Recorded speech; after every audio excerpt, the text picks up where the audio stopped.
merasa sangat tidak senang karena dihina, diperlakukan tidak sepantasnya, dan sebagainya. Adapun dalam bahasa Arab yang disebut dengan ghadab, seseorang yang berperilaku ghadab berarti memiliki akhlak mazmumah atau budi pekerti tercela. Dalam sebuah hadis yang diriwayatkan oleh Imam Al-Bukhari dan Muslim dari Abu Hurairah radhiyallahu anhu, bahwasanya Rasulullah Shallallahu alaihi wasallam bersabda, orang yang kuat bukanlah orang yang menang berkelahi, tetapi orang yang kuat adalah orang yang mampu menguasai dirinya ketika ia sedang marah. 2. Penyebab sifat temperamental atau ghadab. Marah atau ghadab adalah situasi yang normal dari manusiawi karena ia merupakan sifat yang melekat pada tabiat seseorang. Jadi, seorang mukmin harus berusaha mengendalikan sifat marah tersebut dan berlatih dengan cara menjauhi sebab yang dapat menimbulkan kemarahan. Secara umum, penyebab kemarahan terjadi atas dua faktor, yaitu faktor fisik jasmania. Kehidupan manusia terdiri atas dua unsur, yaitu jasmania fisik atau penyebab atau rohaniah psikis. Dalam hal yang berkaitan dengan penyebab kemarahan, kondisi fisik seseorang secara jasmani harus mendapat perhatian yang sungguh-sungguh agar kita mampu mengantisipasi sehingga dapat menghindarkan diri dari kemarahan yang sulit untuk kita kendalikan. Salah satu penyebab kemarahan secara fisik yaitu 1. Kelelahan berlebihan, 2. Kekurangan zat tertentu dalam tubuh, dan yang ketiga adalah reaksi hormon. Menimbulkan sifat temperamental atau mudah marah sangat erat kaitannya dengan karakter dan kepribadian seseorang. 3. Jenis-jenis ghadab. Ghadab atau marah terbagi dari dua, yaitu marah yang terpuji dan marah yang tercela.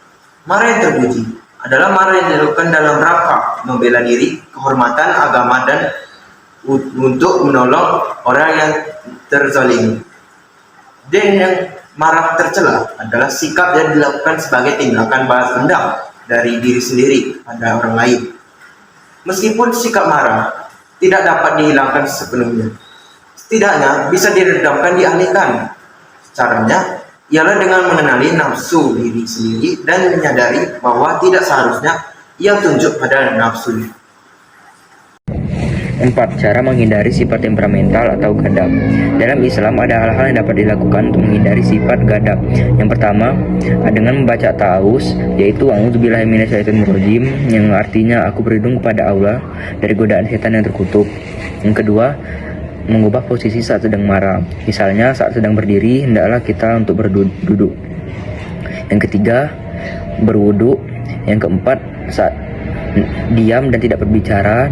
Yang kelima, dengan mengingat wasiat Rasulullah SAW dan janji Allah Subhanahu Wa Taala. Yang kelima, manfaat menghindari sifat temperamental. Manfaat menghindari sifat temperamental yaitu menghindari kebencian dan permusuhan, membawa kebahagiaan dan mendapatkan pahala dari Allah Subhanahu Wa Taala. Kontrol diri dalam Islam disebut dengan mujahadah an-nafs. Secara bahasa, mujahadah an-nafs terdiri atas dua kata, yaitu mujahadah yang berarti bersungguh-sungguh dan an-nafs yang berarti jiwa, nafsu atau diri. Adapun pengertian dari mujahadah an-nafs atau kontrol diri adalah upaya sungguh-sungguh untuk mengendalikan diri atau menahan nafsu yang melanggar hukum-hukum Allah Subhanahu wa taala. Lawan kata dari mujahadah an-nafs adalah ittibaul hawa atau mengikuti hawa nafsu. Mujahadah an-nafs merupakan salah satu akhlak mahmudah dan setiap muslim wajib untuk bisa menerapkan ajaran ini dalam kehidupan sehari-hari. Yang kedua, saya akan membacakan macam-macam kontrol diri. Dalam kehidupan sehari-hari, kita sebagai seorang muslim harus mampu memahami dan menerapkan diri kita dalam menghadapi segala sesuatu yang terjadi. Sabar adalah cara yang tepat untuk mengendalikan diri, karena dengan sabar segala amarah akan tertahan dan segera hilang. Mengendalikan diri dengan bersabar artinya ketika seseorang sudah berniat untuk menjalankan sesuatu atau ketika mendapatkan musibah, maka berupaya secara maksimal dan berserah kepada Allah Subhanahu wa taala dengan segala keputusannya. Ketika seseorang mendapatkan musibah kecelakaan, maka diterima sebagai ketetapan dari Allah Subhanahu wa taala. Kemudian berusaha mengobati secara optimal dan tidak terjerumus dalam emosi dengan menyalahkan Allah Subhanahu wa taala. B. Ketika seorang siswa mengalami kegagalan dalam ujian, maka harus diterima sebagai kenyataan, tidak terpancing emosi dan segera melakukan introspeksi untuk menjadi lebih baik. Seseorang yang tidak dapat mengendalikan diri akan berdampak fatal. Dampak tersebut antara lain hasil tidak optimal, emosional, menghalalkan segala cara, menderita stres, depresi, bahkan bunuh diri. Hal-hal tersebut harus kita hindari karena Allah Maha Adil dan tidak mungkin menguji seseorang di luar kemampuannya. Dalam Islam, pengendalian diri adalah ada 4 macam, yaitu sebagai berikut. A. Menjaga atau mengendalikan lisan. B. Menjaga atau mengendalikan nafsu seksual. C. Mengendalikan nafsu makan dan minum. D. Mengendalikan emosi. Manfaat dari mengatur diri. Pengendalian diri adalah salah satu perilaku terpuji yang harus dimiliki oleh seorang muslim. Seseorang yang mampu mengendalikan diri berarti mampu menjaga hati dan pikiran dari hal-hal negatif yang ada dan terjadi pada dirinya. Seorang muslim yang mampu mengendalikan diri tentu akan melahirkan kepribadian yang baik. Kepribadian merupakan susunan sistem psikofisik yang berada dalam diri individu dan menentukan penyelesaian yang unik terhadap lingkungannya. Seseorang yang memiliki kepribadian memiliki ciri-ciri sebagai berikut: berpenampilan sesuai dengan jati dirinya, memiliki sikap terbuka, memiliki pendirian teguh, tidak mudah berpengaruh oleh hal-hal negatif, memiliki stabilitas emosi. Kontrol diri dapat kita rasakan manfaatnya dalam kehidupan sehari-hari. Memang mengontrol diri tidak mudah yang seperti kita bayangkan. Apalagi kita dihadapkan langsung pada situasi yang genting. Amarah bisa datang dengan tiba-tiba dan mempengaruhi jalan pikiran kita. Orang yang lemah dalam mengontrol diri cenderung nekat dalam berbuat dan tidak berpikir jernih. Manfaat dari mengontrol diri dalam kehidupan sehari-hari yaitu sebagai berikut. A. Mengontrol diri berperan dalam membangun hubungan baik antara seseorang dengan orang lain. Hal ini karena manusia adalah makhluk sosial yang tidak bisa hidup tanpa bantuan orang lain. B. Kontrol diri berperan bagi diri sendiri. Manusia tidak terlepas dari ambisi yang diinginkan. Oleh karena itu, perlu pengendalian diri agar terhindar dari ambisi-ambisi yang merugikan. Adapun hikmah dari perilaku kontrol diri dalam kehidupan sehari-hari yaitu sebagai berikut. Melatih diri menjadi pribadi yang toleran, tidak egois dan pemaaf. Melatih diri menjadi pribadi yang sabar dan lapang dada. Menerapkan perilaku kontrol diri dalam kehidupan sehari-hari. Penerapan perilaku kontrol diri bisa kita lakukan di mana saja dan kapan saja, karena kontrol diri harus diterapkan dalam segala situasi, dan keadaan kontrol diri bisa diterapkan di lingkungan keluarga, sekolah, masyarakat. Contoh perilaku kontrol diri di lingkungan keluarga yaitu sebagai berikut. 1. Tidak mengganggu ketentraman anggota keluarga lain. 2. Patuh dan taat terhadap aturan serta perintah orang tua. B. Contoh perilaku kontrol diri di lingkungan masyarakat yaitu sebagai berikut. 1. Saling menghormati dan menghargai orang lain. 2. Mengikuti segala aturan yang berlaku dalam masyarakat. C. Contoh perilaku kontrol diri di lingkungan sekolah yaitu sebagai berikut. 1. Patuh dan taat pada peraturan di sekolah. 2. Hidup penuh kesederhanaan, tidak sombong dan gengsian. Demikian adalah contoh perilaku kontrol diri dalam kehidupan sehari-hari. Apabila perilaku di atas kita terapkan, maka kita akan menjadi perilaku yang unggul dan dinamis.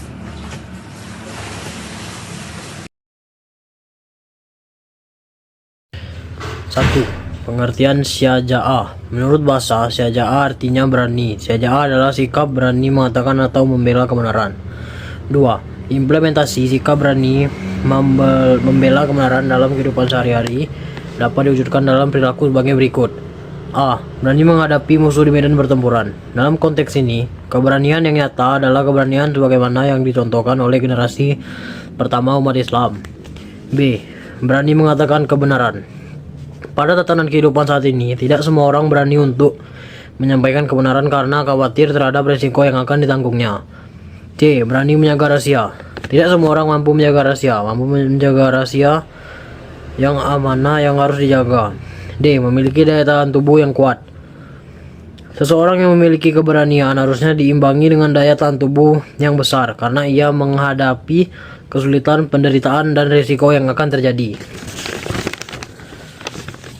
Mampu mengendalikan hawa nafsu. Rasulullah SAW telah bersabda bahwa orang yang disebut pemberani bukanlah orang yang kuat berkelahi, melainkan orang yang mampu mengendalikan nafsunya dengan baik.